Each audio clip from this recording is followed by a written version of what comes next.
الحمد لله نحمده ونستعينه ونستغفره ونؤمن به ونتوكل عليه ونعوذ بالله من شرور أنفسنا ومن سيئات أعمالنا من يهده الله فلا مضل له ومن يضلله فلا هادي له ونشهد أن لا إله إلا الله وحده لا شريك له ونشهد أن سيدنا ومولانا محمدا عبده ورسوله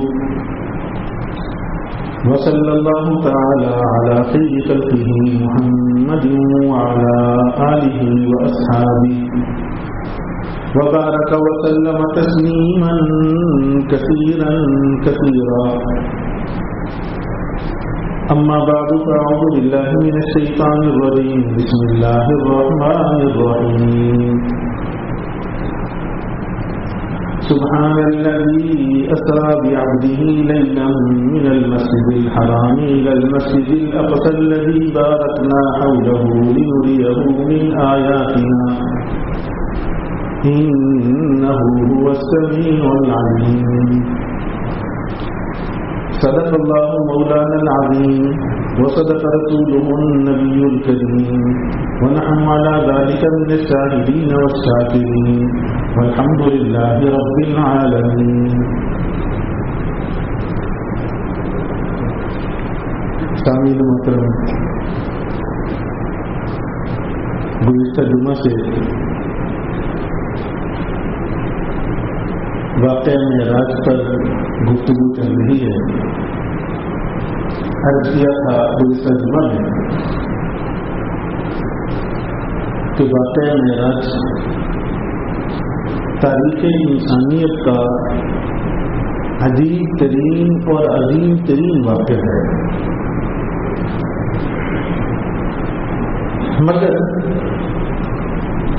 یہ واقعہ کس سن میں پیش آیا اس میں بھی مؤرخین کا شدید اختلاف ہے. کس مہینے میں پیش آیا اس کے اندر بھی مؤرخین کا شدید اختلاف ہے. پھر کس تاریخ میں پیش آیا اس کے اندر بھی شدید اختلاف ہے. تو اس سے یہ معلوم ہوتا ہے کہ اس کا سن معلوم نہیں، اس کا مہینہ معلوم نہیں، اس کی تاریخ ڈیٹ معلوم نہیں. یہ جتنا عجیب ترین اور عظیم ترین واقعہ ہے، منانے کے اعتبار سے قرون اولیٰ میں حضرات صحابہ کرام رضوان اللہ تعالی علیہم اجمعین اور بعد کے زمانوں میں اتنا ہی غیر اہم تھا. یہ منانے کی چیز نہیں، اس میں ملی ہوئی تعلیمات اپنانے کی ضرورت ہے. تو یہ واقعہ معراج، یہ اس کے آغاز سے متعلق اتنی گفتگو ہوئی تھی. باقی جسے ہم واقعہ معراج کہتے ہیں، اصل میں اس کے دو حصے اور دو پارٹ ہیں. ایک پہلا حصہ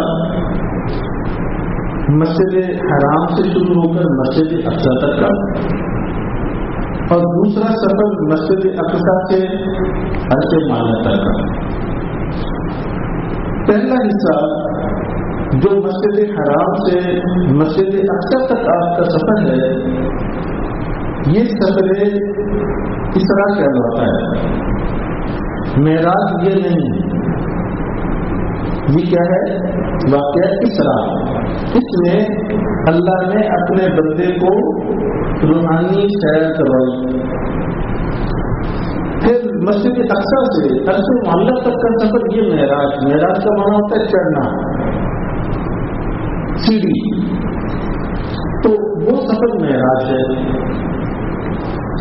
تو سب سے پہلا جو آغاز ہوا اس سفر کا وہ مسجد حرام سے ہوا. جو صحیح روایات میں آتا ہے کہ جناب نبی کریم صلی اللہ علیہ وآلہ وسلم حضرت ام ہانی رضی اللہ تعالی عنہ کے گھر آرام فرما سے رات کو آسمان سے حضرت جبریل اور حضرت میکائیل علیہ السلام اللہ کے یہ دو برگزیدہ فرشتے تشریف لائے، آقا کریم صلی اللہ علیہ وآلہ وسلم کو بیدار فرمایا، آپ نے وضو فرمایا، اور پھر یہ دونوں فرشتے حضرت ام ہانی رضی اللہ تعالیٰ عنہا کے گھر سے آقا کریم صلی اللہ علیہ وآلہ وسلم کو بیت اللہ شریف کی حتیم والی جگہ میں لے آئے۔ آپ حتیم کے اندر کچھ دیر آرام فرما ہوئے، بعض روایات میں یہاں بھی کچھ دیر آپ کی آنکھ لگ گئی، پھر دوبارہ فرشتوں نے بیدار کیا اور آپ صلی اللہ علیہ وآلہ وسلم کو بیر زمزم یعنی زمزم کے کنویں پر لے گئے۔ آج کل تو سمجھ میں نہیں آتا، وہ اسی مکان کے اندر ہی ہے۔ پہلے زمانے میں لوگ سمجھتے ہیں بیت اللہ شریف سے کچھ فاصلے پر ابھی بھی جو نیچے طے خانہ ہے تو اس میں کچھ اس کے آثار موجود ہیں بیر زمزم کے، تو اسے حتیم سے اٹھایا اور وہاں آپ صلی اللہ علیہ وآلہ وسلم کو اٹھا کر لے گئے، اور وہاں جا کر یہ بھی روایات میں ہے آپ صلی اللہ علیہ وآلہ وسلم کا سینہ شق فرمایا، سینہ شق فرمایا یعنی اس میں چیرا دیا۔ آپ صلی اللہ علیہ وآلہ وسلم کے قلب اطہر کو نکالا گیا، اور آپ کے قلب اطہر کو مائع زمزم میں پہلے اچھی طرح سے دھویا گیا، پھر اس کے اندر جو انوارات و برکات ملکوتی وہ اس میں بھرے گئے جو اللہ کریم نے عطا فرمائے، اس قلب میں وہ سارے انوارات وہ وہاں کے فیوزات اس قلب میں بھرے گئے، اور پھر واپس آپ کا قلب اطہر سینے میں رکھا گیا، پھر سینہ سی دیا گیا۔ اسے کہتے ہیں شق کے صدر، آپ کو 2-3 مرتبہ ہوا، اور پھر یہاں سے سفر شروع ہوتا ہے مائع زمزم کے قریب سے، کہاں کا؟ بیت المقدس کا، جس کا قرآن کریم میں ذکر ہے سبحان الذی اسری بعبدہ لیلا من المسجد الحرام الی المسجد الاقصی۔ یہ 15واں پارہ یہیں سے شروع ہوا ہے۔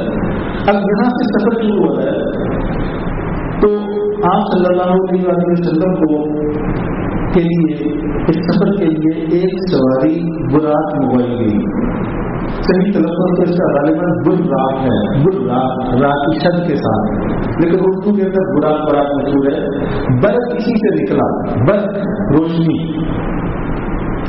روشنی کو کہتے ہیں یہ جو گرج چمک ہوتی ہے اس کے ساتھ، تو یہ اسی سے نکلا کہ اس کی رفتار اس روشنی کی رفتار سے بھی کہیں تیز، براق اس کی رفتار کے اعتبار سے اسے کہا جاتا ہے کہ بہت تیز ترین روشنی۔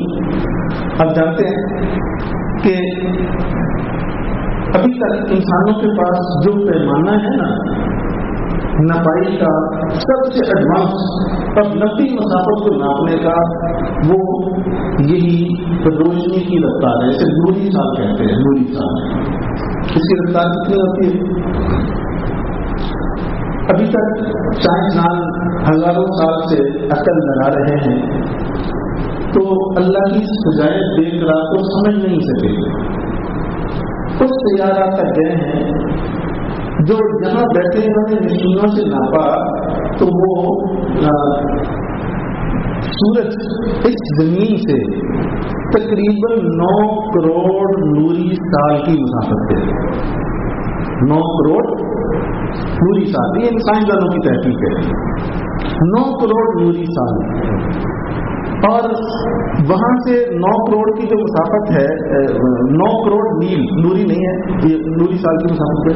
اس کو نور کتنی مدت میں طے کرتا ہے؟ روشنی 9 کروڑ میل جو ہمارے یہ، تو اس کو 8 منٹ میں 9 کروڑ میل کو 8 منٹ میں وہاں کی روشنی اس سفر کو طے کر لیتی ہے۔ ہماری کائنات کے 9 کروڑ میل 8 منٹ میں یہ اتنا سفر طے ہو جاتا ہے۔ تو یہ عرض کرنے کا مقصد کہ وہ نوری سال ناپنے کے لیے ایک مقرر تو ہوا، یہ جو براق تھی اس کی رفتار اس سے بھی کہیں زیادہ تھی، براق یہ سواری لائی گئی. آپ صلی اللہ علیہ وآلہ وسلم کو اس براق کی فرنٹ سیٹ پہ بٹھایا گیا آگے, اور پیچھے حضرت جبریل علیہ السلام تشریف فرما ہوئے اور یہ سفر شروع ہوا مسجد حرام سے. آپ جیسے تشریف لے جا رہے ہیں, راستے میں ایک مقام آیا, حضرت جبریل علیہ السلام نے عرض کی, یا رسول اللہ یہاں اتر کر 2 رکعت نماز نفل پڑھ لیجیے, 2 رکعت نماز نفل پڑھ لیجیے. آقا کریم صلی اللہ علیہ وسلم اترے, آپ نے 2 رکعت نماز نفل ادا فرمائی. وہ نخلستان کا علاقہ تھا, نخلستان یعنی کھجوروں کے باغات کے. جب آپ صلی اللہ علیہ وسلم نفل پڑھ کر فارغ ہوئے, پھر دوبارہ براق پر تشریف فرما ہوئے, تو حضرت جبریل علیہ السلام نے پوچھا کہ یا رسول اللہ آپ کو معلوم ہے یہ کون سا مقام ہے جہاں آپ نے نفل ادا کیے؟ تو آقا کریم صلی اللہ علیہ وسلم نے فرمایا کہ جبریل مجھے پتہ نہیں, یعنی نفی میں سر ہلایا, مجھے پتہ نہیں یہ کون سا مقام ہے. اس میں حضرت جبریل علیہ السلام نے عرض کی کہ یا رسول اللہ یہ یثرب ہے, آپ کا مقام ہجرت ہے, آپ مکہ سے ہجرت کر کے یہاں پہ سوچ رہے ہیں, مدینہ ہے یثرب, اس وقت اس کا نام یثرب تھا. پھر وہاں سے سفر شروع ہوا, راستے میں پھر ایک مقام آیا, تو حضرت جبریل نے عرض کی کہ یا رسول اللہ یہاں بھی 2 رکعت نماز نفل ادا کر لیجیے. آقا کریم صلی اللہ علیہ وسلم آپ نے نزول فرمایا, 2 رکعت نماز نفل پڑھی, پھر سوال ہوئے, یہی سوال جبریل نے پھر کیا کہ یا رسول اللہ آپ کو معلوم ہے یہ کون سی جگہ ہے؟ تو میں جبریل نہیں, نفی میں سر ہلایا. حضرت جبریل نے بتلایا کہ یا رسول اللہ یہ کوہ طور پر شجرہ موسیٰ کی جگہ ہے, جہاں ہم کلامی ہوئی تھی اللہ سے. تو میں اچھا خوش ہوئے. پھر آگے خیر بھی یہ نہیں ہوئی, سبحان الذی اسرا, اپنے حبیب کو یہ اللہ میں نے عرض کیا تھا نا وزٹ ویزا بھیجا تھا, یہ معراج تو سفر معراج تو وزٹ ویزا ہے اللہ کی طرف سے. اچھا پھر آگے تشریف لے گئے, تو پھر ایک جگہ آئی, وہاں پھر حضرت جبریل علیہ السلام نے عرض کیا کہ یا رسول اللہ یہاں 2 رکعت نماز نفل پڑھ لیجیے. آپ نے 2 رکعت نماز نفل ادا کی, اور جب دوبارہ سواری پر تشریف فرما ہوئے تو جبریل علیہ السلام نے پوچھا یا رسول اللہ آپ کو پتہ ہے یہ کون سی جگہ ہے؟ نفی میں سر ہلایا کہ نہیں. تو وہاں بتایا حضرت جبریل نے یہ حضرت شعیب علیہ السلام کا علاقہ ہے, یہاں آپ کے بھائی حضرت شعیب ان کی بستی تھی. اچھا پھر وہاں سے سفر شروع کیا, پھر ایک مقام آیا, حکم فرمایا عرض کی یا رسول اللہ یہاں بھی 2 رکعت نماز نفل پڑھ لیں. تو آپ صلی اللہ علیہ وسلم نے وہاں بھی 2 رکعت نماز نفل ادا کی. ادا کرنے کے بعد جب سواری پہ بیٹھے, جبریل کا وہی سوال, پتہ ہے جگہ کون سی؟ حضور نے پھر نبی میں سر ہلایا.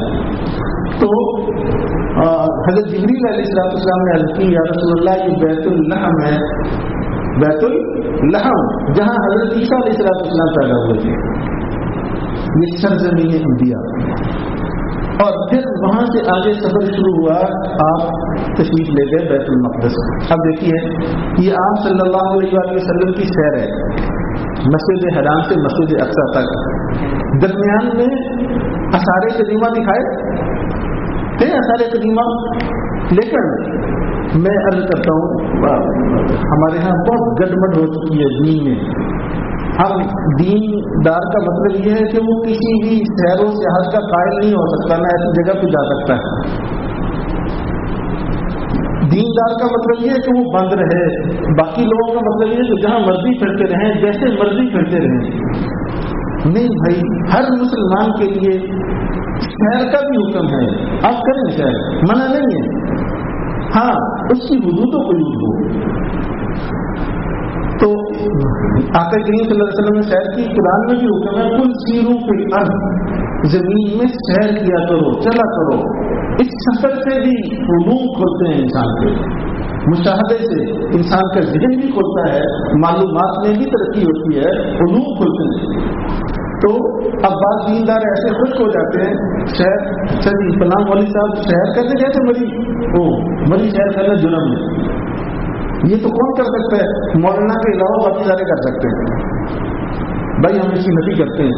الحمدللہ خود بھی جاتا ہوں اور پھر بتلاتا بھی ہوں. سیر کا طریقہ یہ ہے.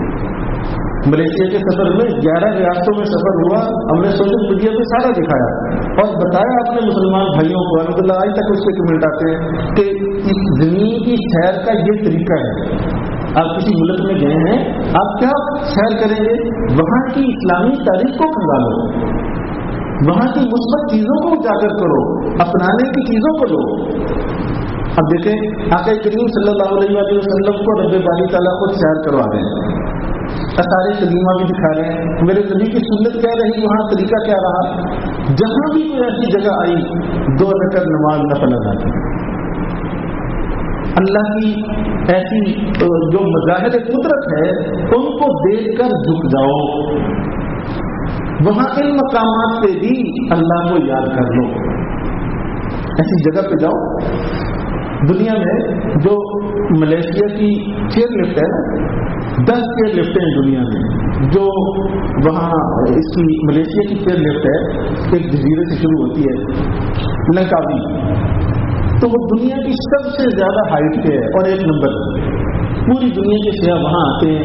ڈیلی 500 لوگ 5000 لوگ ٹریول کرتے ہیں. ہمارے میزبان جب وہاں لے گئے کہ ہمیں آپ کو چیئر لفٹ میں سیر کروانی ہے, تو میرے ساتھ اور بھی ساتھی تھے. ہم 8 کے قریب ساتھی وہاں ہو گئے, مقامی ساتھی بھی. جب ہم بیٹھنے لگے نا تو اس کی بالکل بلندی پہ گئے, تو اس کیبن میں ہم ہی تھے. تو الحمدللہ ان سارے ساتھیوں کو وہاں لگایا کہ یہاں بلند آواز سے ذکر کرو.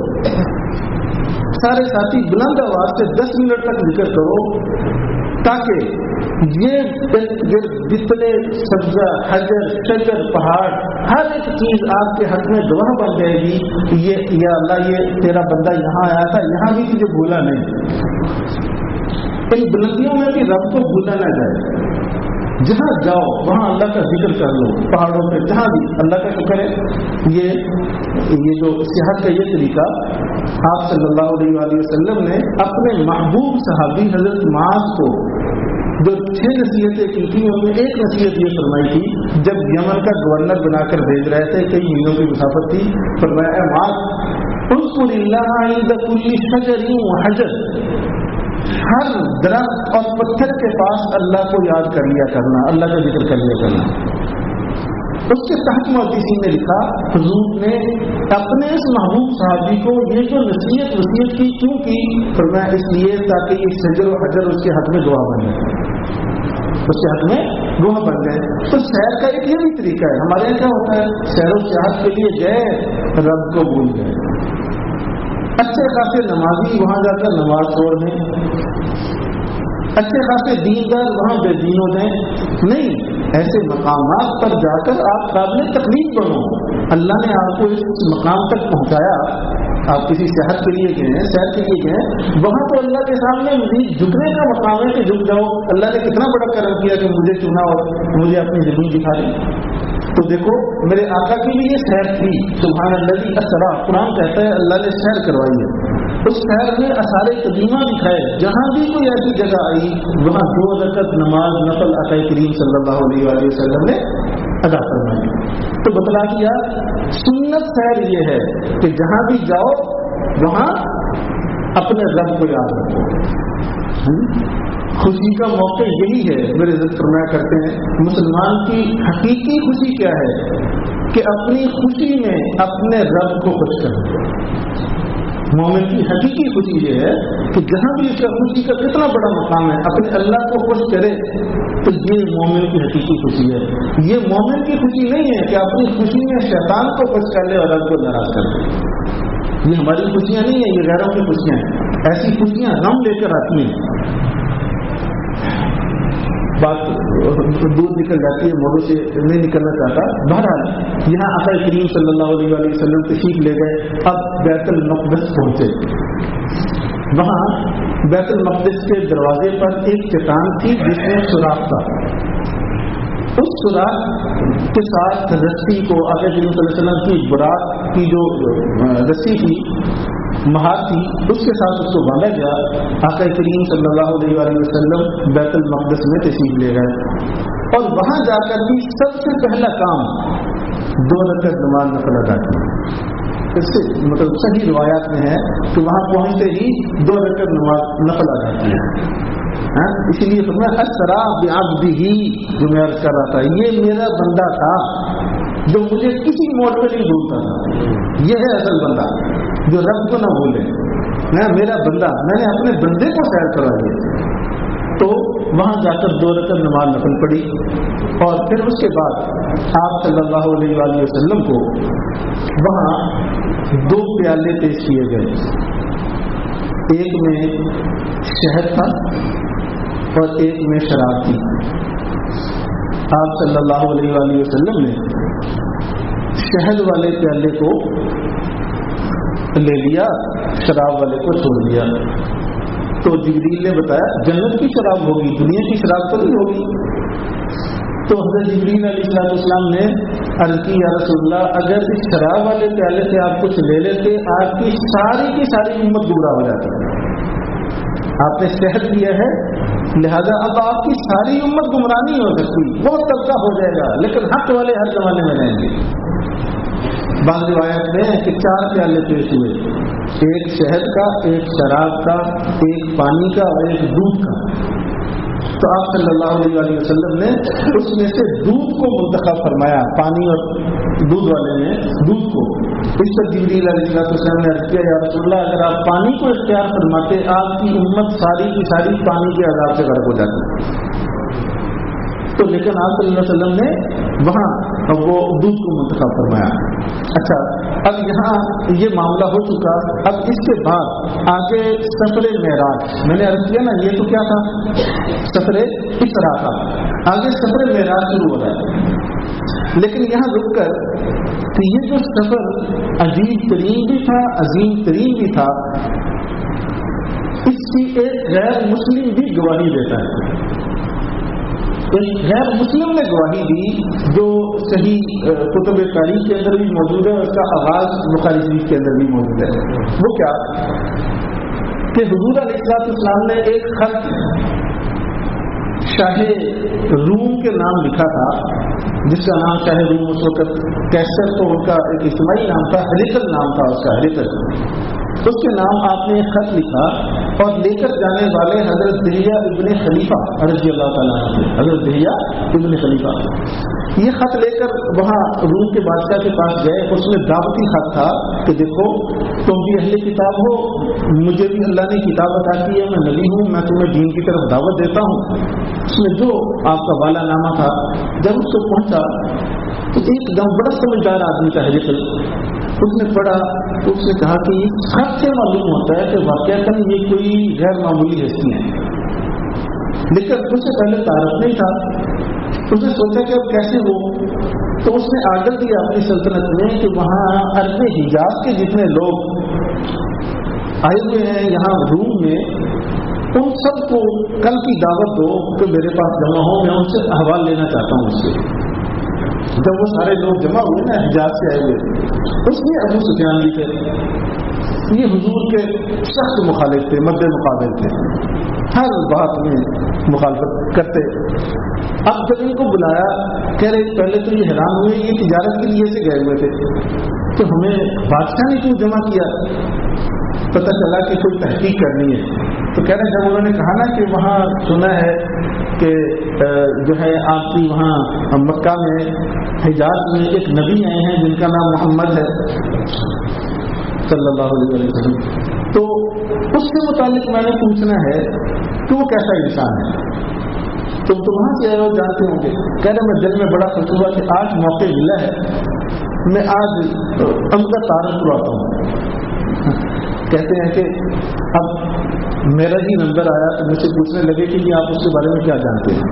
پھر میں تھوڑا سا چاہتا تھا کہ اس انداز سے بات نقل کروں کہ جس سے خود ہی بادشاہ اس کا ذہن جو ہے نا اس سے متنفر ہو جائے. بات کرنے کے بھی کئی انداز ہوتے ہیں نا بھائی، کسی بات بھی انداز غلط سے غلط ہو جاتی ہے، غلط بات صحیح انداز سے صحیح ہو جاتی ہے. بعض لوگوں کا بات نقل کرنے کا انداز بڑا غلط ہوتا ہے. بات کچھ ہوتی ہے، انداز غلط کر کے کیسے نقل کرتے ہیں فتنہ و فساد بنتا ہے. کہتے ہیں کہ وہ میں چاہ رہا تھا کہ بادشاہ کا ذہن ان سے بدگد ہو جائے، لیکن ساتھ یہ بھی تھا کہ اگر صریح جھوٹ بولوں تو میرا جھوٹ بادشاہ کے سامنے کھل جائے تو میں ایک تو شرمندہ ہوں گا، اور ساری زندگی جو میرے قوم میرے ساتھی ہیں مجھے تانا دیں گے کہ یہ سردار جھوٹ بولتا ہے۔ اچھا، اس زمانے کے سردار مشرک کافر بھی تھے، مگر جھوٹ ان کے نزدیک بدترین جرم تھا، اور آج کے سردار کے لیے جھوٹ بہترین عبادت ہے۔ سارا دن جھوٹ بولو، سردار کا کام ہی یہ ہے غلط بیانی سے کام لو، یعنی سارا دن واسطہ پڑتا ہے کہ یہ زبان صریح جھوٹ بولے گی، ذرا حیا نہیں آتی، ذرا شرم نہیں آتی کہ یہ کتنا بڑا جرم ہے۔ لعنت اللہ علی الکاذبین، جھوٹوں پر اللہ کی لعنت ہے۔ لعنتی عمل کر کے نیک بنے بدل سکتے ہیں، اسے جرم بھی نہیں سمجھا جاتا، نماز بھی چل رہی ہے اور لعنتی کام بھی چل رہا ہے۔ تو وہ سردار مشرک ہو کر کہتا ہے کہ مجھے یہ خیال تھا کہ ایسا نہ ہو کہ میری زبان سے جھوٹ نکل جائے اور میری قوم مجھے تانا دے کہ اب اس بیان میں جھوٹ بولا تھا۔